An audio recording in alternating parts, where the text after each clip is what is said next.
Welcome back, guys, to another episode of What You Take, the show where we talk about just about anything we can possibly think of and bring you guys along for the unfiltered, unapologetic ride. As always, you're going to have myself here, Steve, my brother Chris. Hi, welcome to the show. Sexy Spence. Share that damn show. Share that damn show. Guys, today we are going to do a breakdown on some new footage that we saw regarding the new Star Wars game, Star Wars Outlaws, some of the things that we noticed in the gameplay and some of the other rumors and videos and news that we've heard about the game. Before we get into all of that, we're going to take a quick break for a word from our sponsor. Sponsors. All right, guys, me from the podcast must have said that it is time to talk about W. So we're going to keep it short, sweet, and to the point. W Energy is the new energy drink that you need to try. It's got none of the other BS that those other drinks have in them, and they have got all the flavor that you do want. Personally, here on the show, we are big fans of the Galaxy Grenade and the Big Energy tiers. Me personally, this is my guy. Blue Raspberry, all the way. One scoop. Throw it in the shaker bottle, you're good to go. So here's what you're going to do next. You're going to go to w.gg.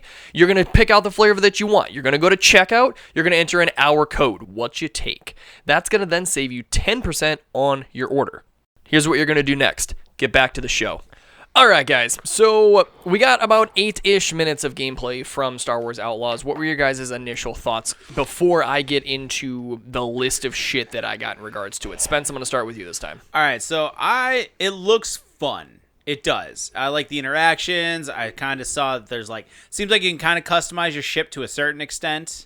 Oh, yeah, with the turret at the end. Turrets and I felt like there's a skill tree that we didn't get a chance to look at, but Well, there are levels. there are exactly. So If there are levels, there are skill points Right. and hit points. it looked like at one point you saw her companion animal thing jump on that guy, so I feel like that's something you can do, and it also does a sonar thing, which seems interesting. Yep. So I don't know. Looks like it has potential to be fun, but I know Chris touched on that earlier too. Is the world just a lot of open sand with not much going on? Yeah, it looks like you're spending a lot of time going to the quest. Right. And I'm sure it's scenic. Right. I get that, but I guess my biggest problem with that too is okay, they're just huge worlds, but 90% of it's empty. Right. Or is there going to be side quests and side locations and lootables and stuff like that? Worth reasons to explore? Yeah, because I've been playing Metro and Mass Effect lately, and let me tell you, my gamer instincts when she was in that bandit camp, she was like, I should get out of here. And I'm like, no, you stomp every motherfucker in that camp, and you go through all of their knapsacks. Stealth is always optional. So from what I know of the game, from some of my notes that I've got, it is an open world game, but it does seem like things like looting and exploring are going to be a big part of it. It seems like there is going to be 5 worlds. And actually, it's one of the digs on the game from what a lot of people have kind of said early on, is that these worlds are there, and it's going to vary. Like this one, we're on Tatooine. I don't know what the other worlds exactly are, but I think the biggest world that they have, it only takes 5 minutes to get from one side to the other, from what you're able to explore within. So what we saw was the We may have just seen the majority of Tatooine. Yeah. Okay. Right. So but the thing that's going from end to end, right? You got to remember, Tatooine's obviously just a big fucking desert. So how much is there going to be for us to do in Mos Eisley, right? It doesn't say necessarily there's only 5 minutes of content within each world. It's just distance to travel only takes about 5 minutes. That's or so. not too bad then. That's actually pretty reasonable. I bet you the way they do it is it's a sand pit in the middle. Then there's a bunch of bandit bases and weird little ports and shit you can explore. Yep. Yeah. And then the center's just probably traveling around, chase people, do that sort Quest of stuff. Shit. Yeah.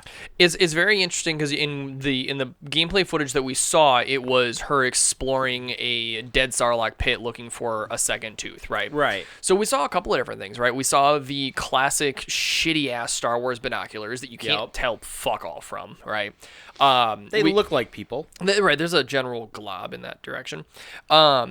We saw that stealth is kind of an option between the binocular thing, between the companion kind of sneaking up and doing that attack. Well, and that's the other thing. And I noticed this too, and maybe it was just the bad AI on the play, bad enemy AI. But she opened fire with a fully automatic weapon on a dude in the back, and then hid, and everybody's like, where is this bitch? So I'm like, did something happen? No, but see, I prefer that though, because it's they weren't numb to the situation, but they never got a visual on her.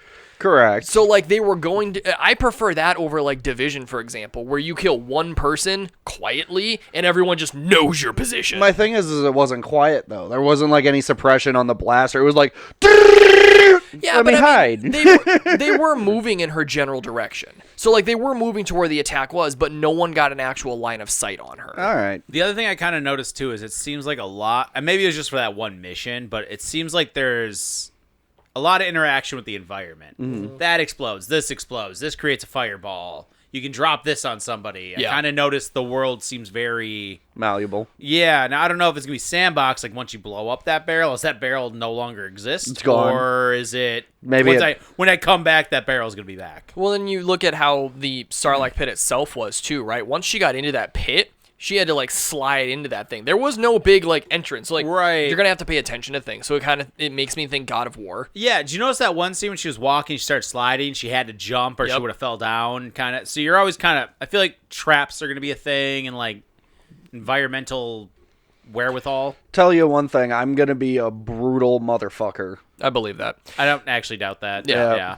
Or, like, I mean, there was the grapple feature, too. So, I mean, yeah, terrain navigation seems a lot like God of War, like Tomb Raider. Right. Which makes sense because it is an Ubisoft game. Or, like, Assassin's Creed. Yeah. Right. I got big Assassin's Creed vibes from that. Yeah. But it's Assassin's Creed, but you have a blaster. Correct.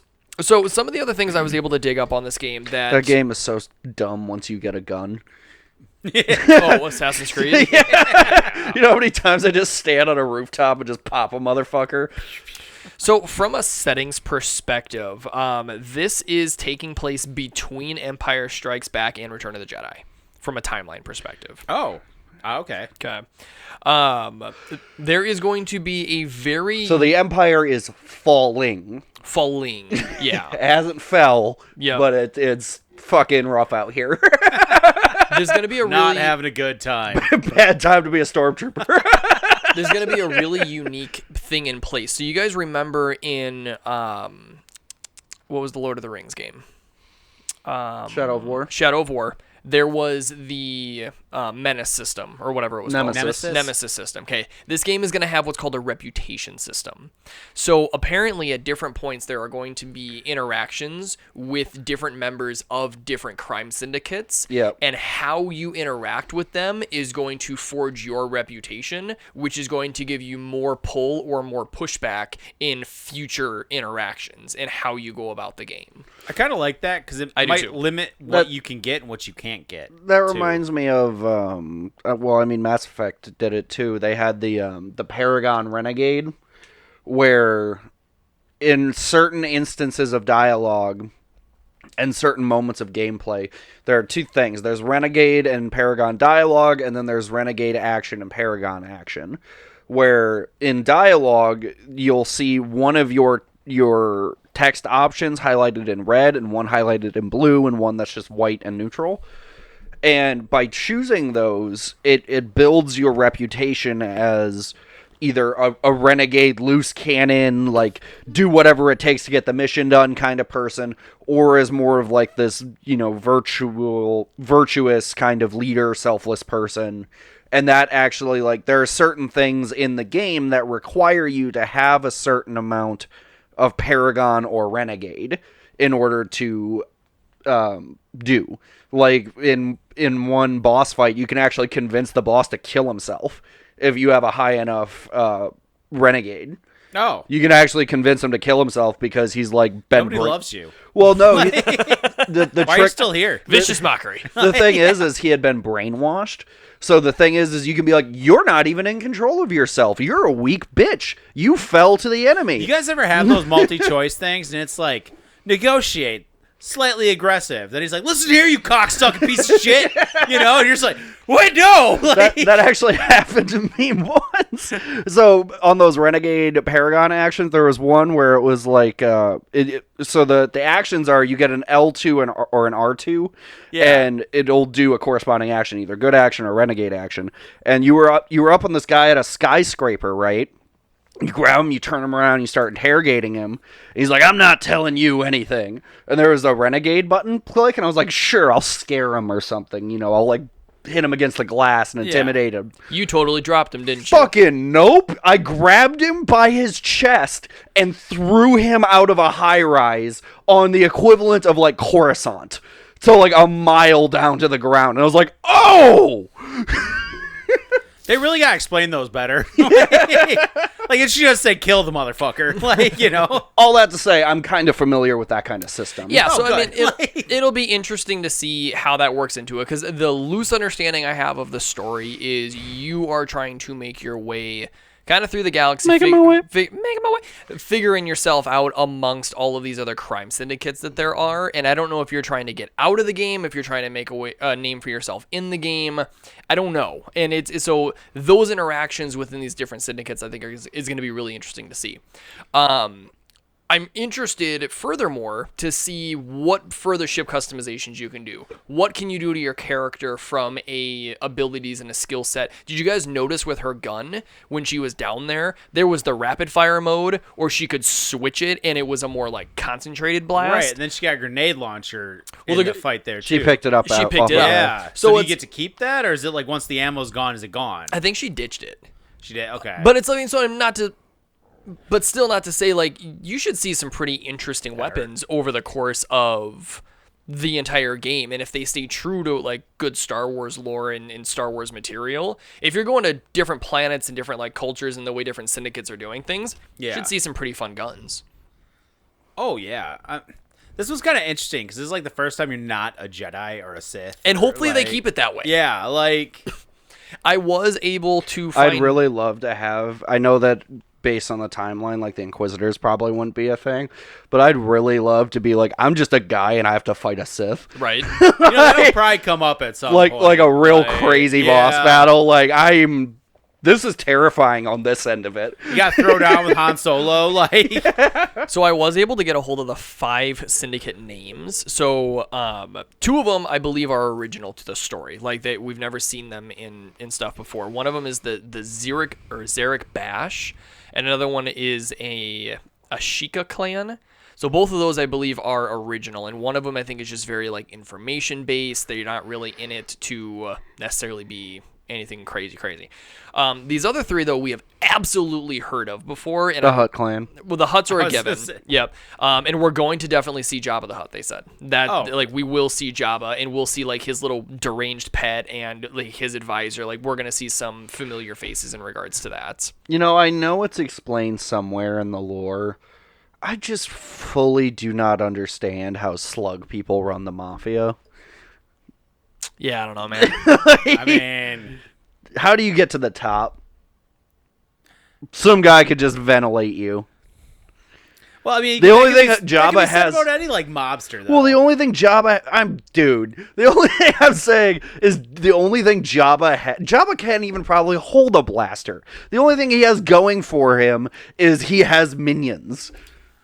Well, It's that influence, dude. well, here's my thing, though. Like, just playing devil's advocate here, but, like... But how do you get the influence? Same way like Al Capone did. Oh. You start smuggling some shit, start working your way around the corners, and then... Oh, I can't hold a blaster, but I got 3 guys I bought who can. I suppose. Yeah, I'm You kind know? of on that one. Yeah. Sorry. We will absolutely see the Pike clan. Okay. So apparently we're going to see them in a little bit of a different light than we have previously, but we will absolutely see the Pikes. And then any cracks to the 3rd one? The Empire itself? Nope. Oh.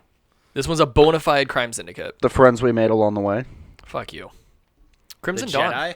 Oh. Okay. And we're going to see Kira, too. The chick from Solo that at the very end started working with Maul. I didn't watch Solo. You didn't watch Solo? Oh, I figured you would have been all about that one. Got to see the Pikes and Crimson Dawn a little bit in that one. Yeah, it actually kind of...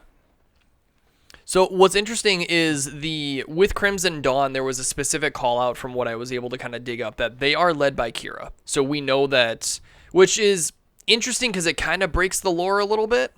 Well, no, it wouldn't. No, that would still make sense with timeline because Solo happened before all that bullshit, and that's when she took over Crimson Dawn. This is like so that would make sense. So Kira is in charge of Crimson Dawn, but Yeah. apparently it's all very secretive with them. So it really makes me wonder kind of what's gonna happen with Crimson Dawn's involvement. Because we know if they stick into timelines, Maul's not around anymore. Because I think it was right before... He got smoked by Kenobi. Right, and I think that was right around New Hope. So if this is between Empire and Return of the Jedi, Maul would already be smoked. So... Officially smoked. Yeah. We made sure. Actually, I saw a really interesting thing that kind of like discredited Obi-Wan during Phantom Menace. There was like, because everyone's like, Obi-Wan's the first one to kill a Sith in 100 years or whatever the case is, but he lived. So technically the first one to smoke a Sith is Anakin when he beheaded Dooku. I don't think Dooku was a Sith, though. I think he was. Oh, yeah. Yeah, he was an apprentice. Was he a Sith? I thought he was just Nope. not a Jedi anymore. Nope, he was Palpatine's apprentice. Yeah. Okay. But Palpatine was Yeah, Palpatine had, Palpatine was playing chess when we were at checkers. Yeah. You know? Like, I will say, as much shit as people give Palpatine for whatever reason, I gotta say, it was... Aside from, like, some of his cheesy, obviously villainous dialogue, that dude had... do it.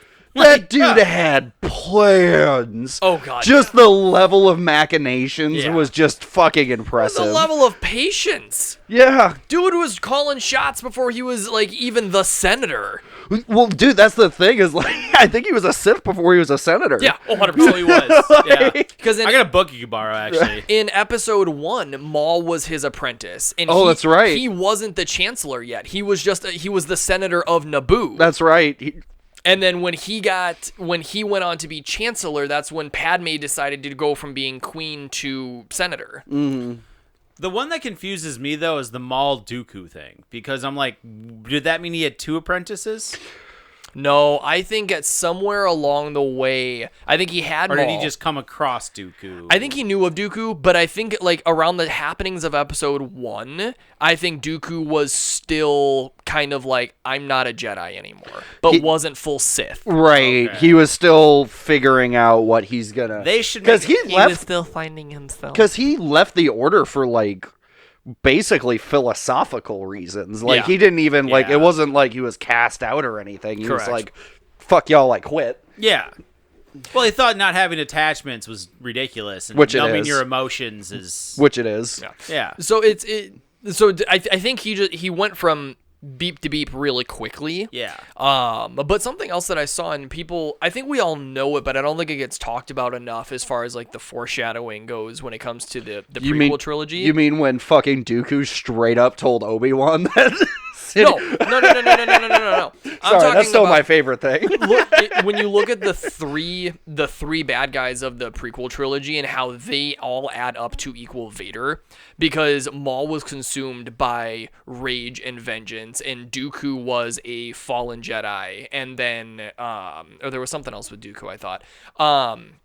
But then Grievous was a cyborg. All 3 of those put together is what Vader was. Like A plus B plus C equaled D. Like it was this great, just weird kind like of little parts of foreshadowing. he was kind of building his perfect apprentice Yeah. by what traits he liked in his previous. Yeah. Which honestly makes sense. It makes Yeah. perfect sense. Like he just kind of kept getting better and better and better with it. Yeah, well, and the other thing, too, that Palpatine also did really great is he even broke the fucking rule of 2. Because that's why he made Vader's suit that way. Oh, yeah. So he could never actually overthrow him. Yeah. Speaking of the rule of 2, spoiler alerts for all y'all out there.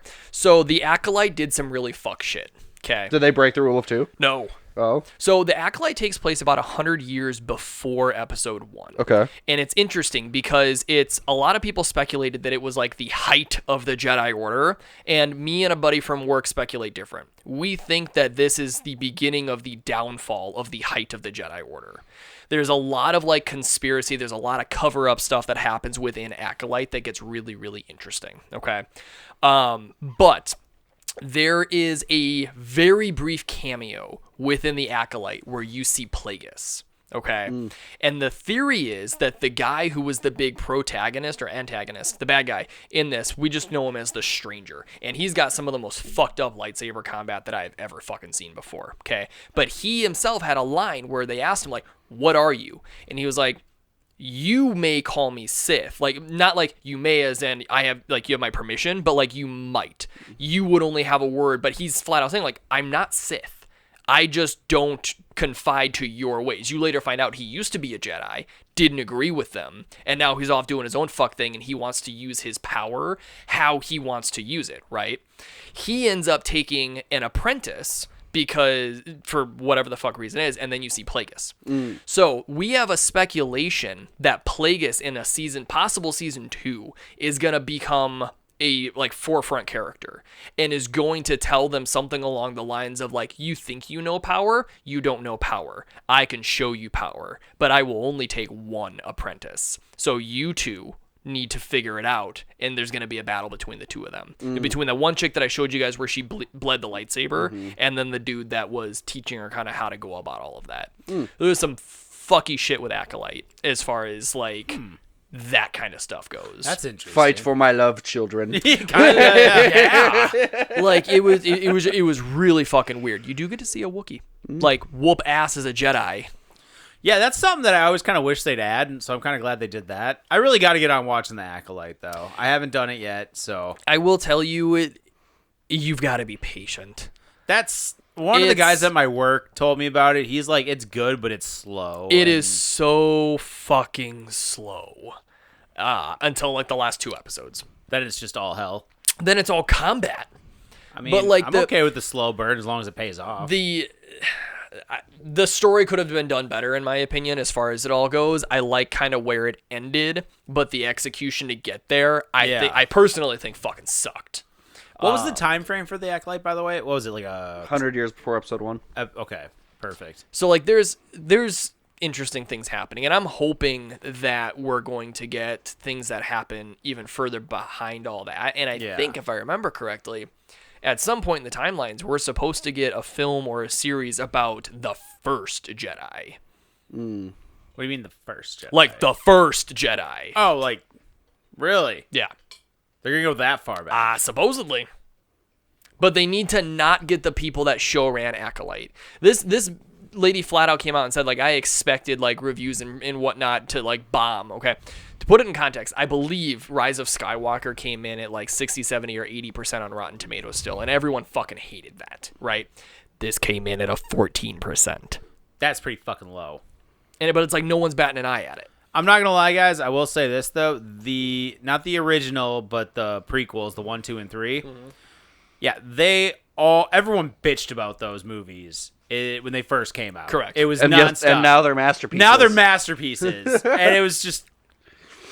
I always kind of laugh. They're like, oh, these are really good. And I'm like, dude, when I watched these when they first came, everyone was shit talking them. Well, because it was the what do you call it? It was the purist. They're like 4, 5, and 6 is law. That's all you fuckers knew. Yeah, that's all there is. But then here's the funny part, other than though. the books, but like... But the funny part is, we did the same thing when 7, 8, and 9 came out. I know, so I'm expecting like 10, 15 more years. It's going to be like, these are bangers.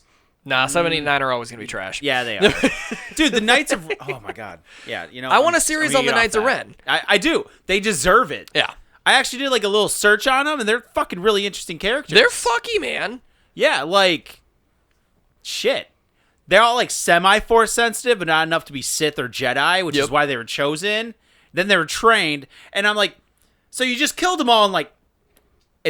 not even an 8-minute fight scene, and that was it. There was no build up to it. Like, do you know how much Ren put into these like group? From a chick that never had any formal training whatsoever. Like, she had training with Luke for a little while, but Yeah, oh, here's force healing. I've never learned this. she should have never been able to whomp those guys. No. Ever. Like, I'm sorry. Just because you're Jedi doesn't mean you like suddenly magically know how to fucking lightsaber fight. Yeah. I don't know. Pisses me off. Anyway. Tell me how you feel, Spence. I'm pissed. Yeah? Yeah. Should I just wrap the episode? Yeah, fuck you guys. All right. Guys, Spence is pissed, so we're going to go ahead and wrap the episode here. Thank you, as always, for tuning in, and until next week, peace. Out.